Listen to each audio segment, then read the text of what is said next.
Ooh, what a novelty. Here, we've got the genesis of the Cybermen. Again.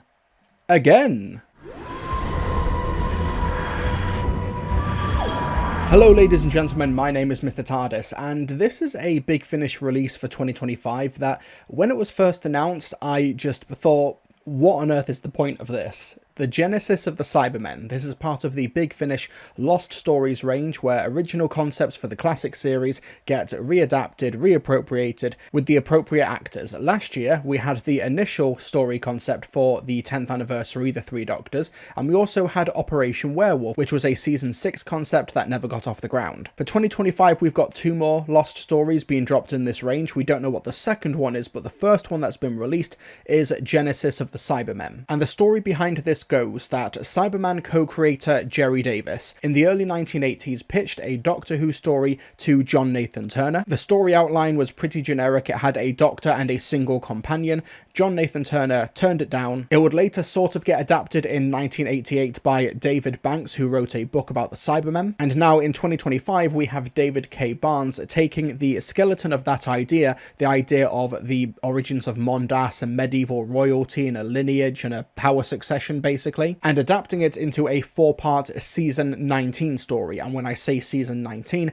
I mean the big TARDIS team of the 5th Doctor, Adric, Nyssa and Tegan. Conceptually, it is an interesting idea. Genesis of the Cybermen, as portrayed through this Big Finish adaptation, is essentially an Elseworlds Cyberman origin story, which is slotted in towards the end of Season 19 in place of Earthshock. In this continuity of Doctor Who, Earthshock doesn't seem to happen, or at least this takes place before Earthshock, and then when Earthshock does happen, Adric, Nyssa and Tegan look very surprised to see Cybermen for the first time. They're acting surprised. But what had me so skeptical going into this release is that we've not only seen the genesis of the Cybermen multiple times in the series, most notably by Big Finish themselves in their early days, by Mark Platt in 2002's Spare Parts, which I've already reviewed on the channel as part of Cybersember, which is a story so good and so instrumental to Big Finish's early success in the early 2000s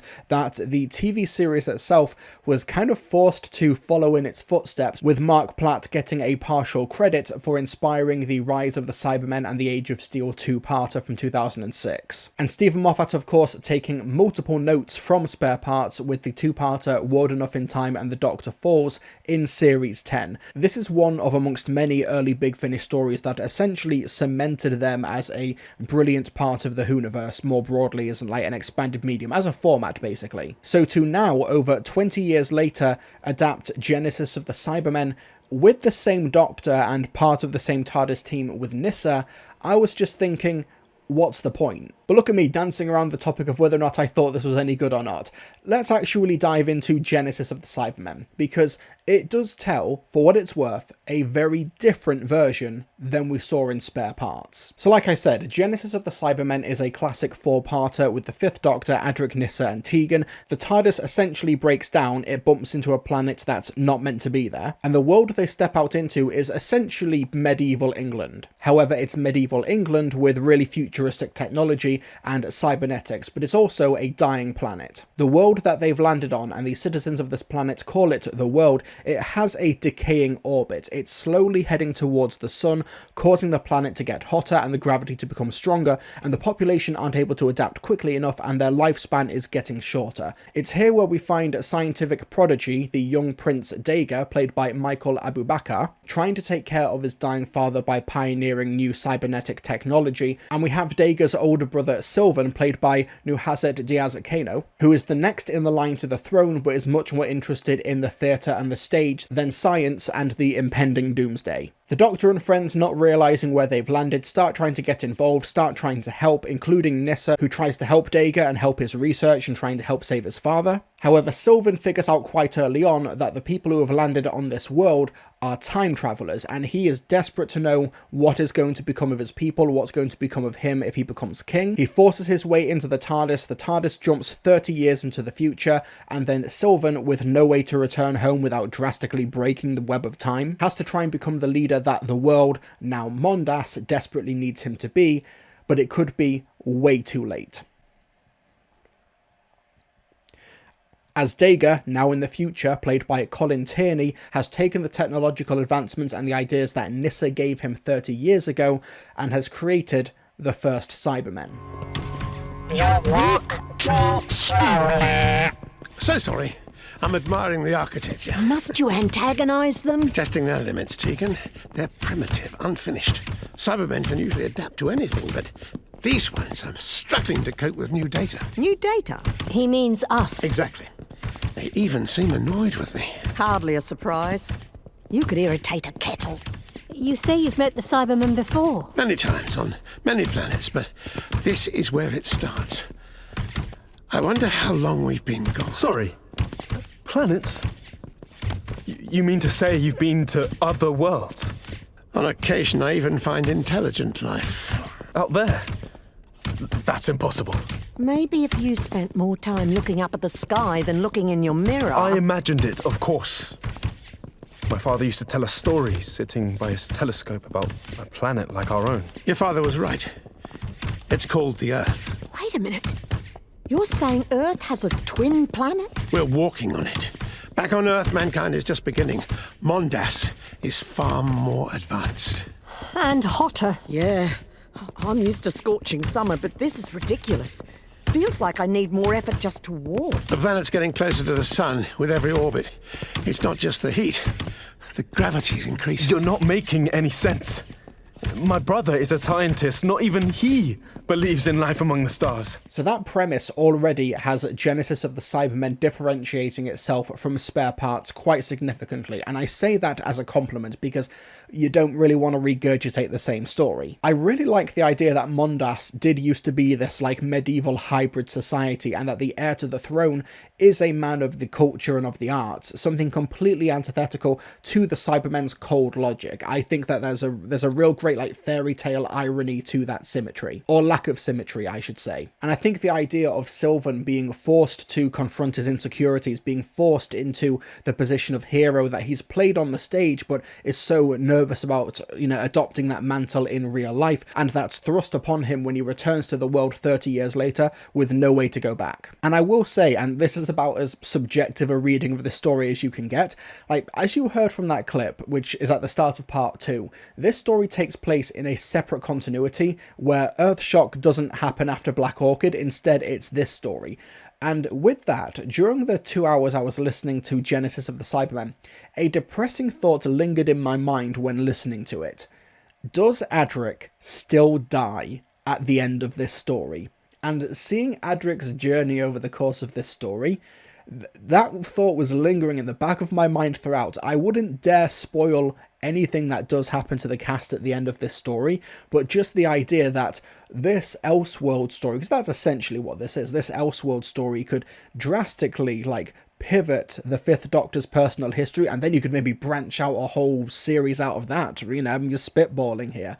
That would be really fascinating. But regardless of that, one of the reasons that the Cybermen, I think, have such a great status in the canon of Doctor Who is that you have so many different interpretations of their origins, not just in the series itself, but also in the expanded media. You do have Spare Parts, you've got Genesis of the Cybermen, you've got World Enough in Time, you've got Rise of the Cybermen, you've got the 10th Planet, you've got the comics as well.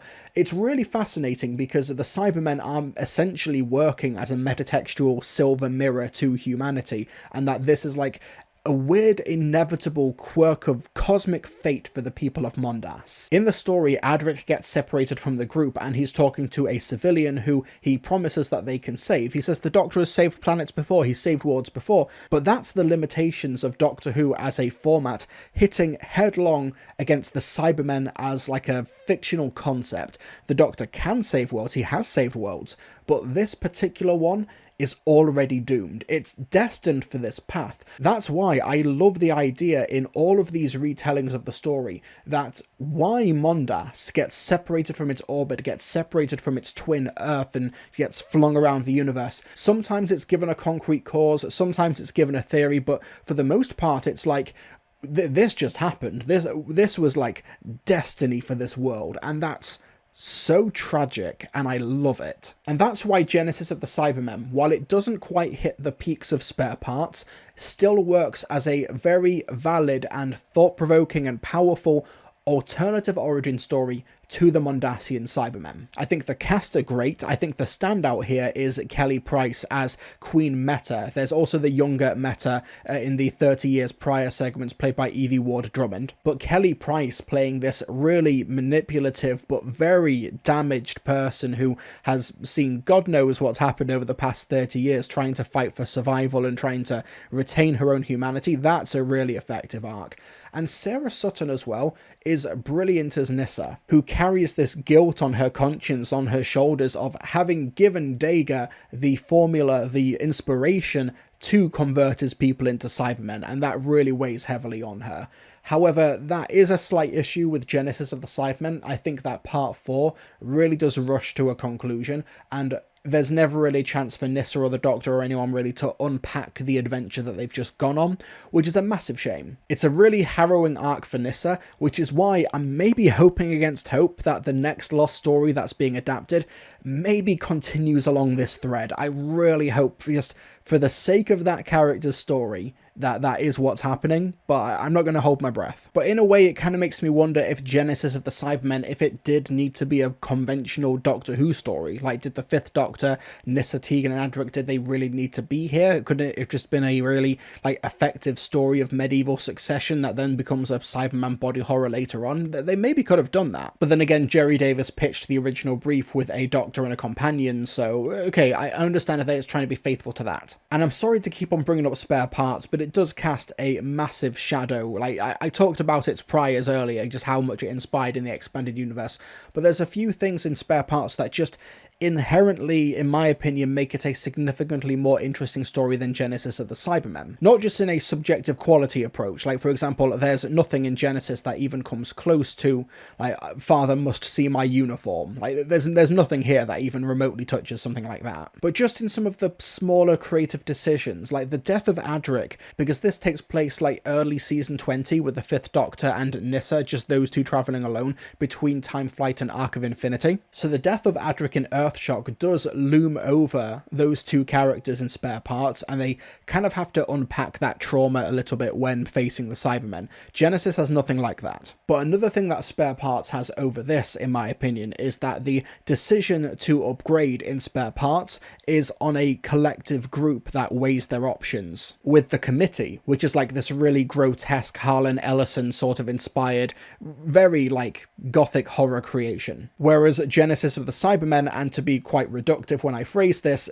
boils the Cyberman's origin stories down to Mad Incel King. I don't want this review to come across more negative than I intend it to. It's just, this is sort of what you have to deal with when you are selling something that is telling a very similar story to something you made 20 years ago that you can download for £2, or you can get this one for £14. For what it's worth, I think David K. Barnes had a massive uphill battle to adapt this story, just in terms of the value prospect of being a customer who wants to get the Doctor Who origin story of the Cybermen. But for what it's worth, I think that Genesis of the Cybermen is still a very solid audio drama with some very effective moments, and I think that what it does with Nyssa as a character is really interesting and effective, and I just really hope it's somehow followed up on somewhere in some capacity. I think making it an Elseworld Season 19 story with this TARDIS team is conceptually very interesting.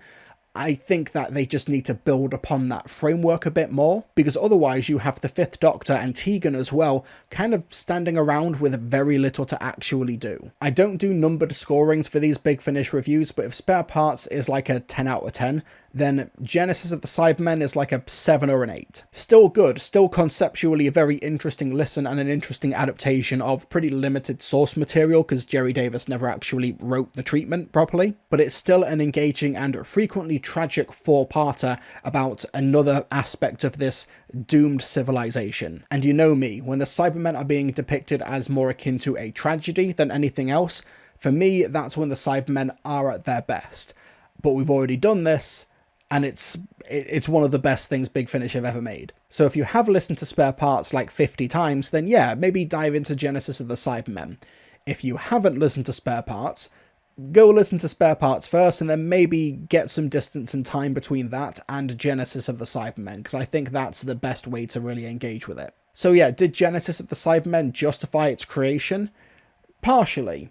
And you know what? Even partially, considering the massive uphill battle creatively of adapting the story again, is actually pretty admirable. So yeah, what did you folks think of Doctor Who Genesis of the Cybermen, the lost story from Gerry Davis in the early 1980s? Let me know your thoughts in the comment section below. If you have a favourite origin story for the Cybermen that isn't spare parts, I want to know it in the comment section below.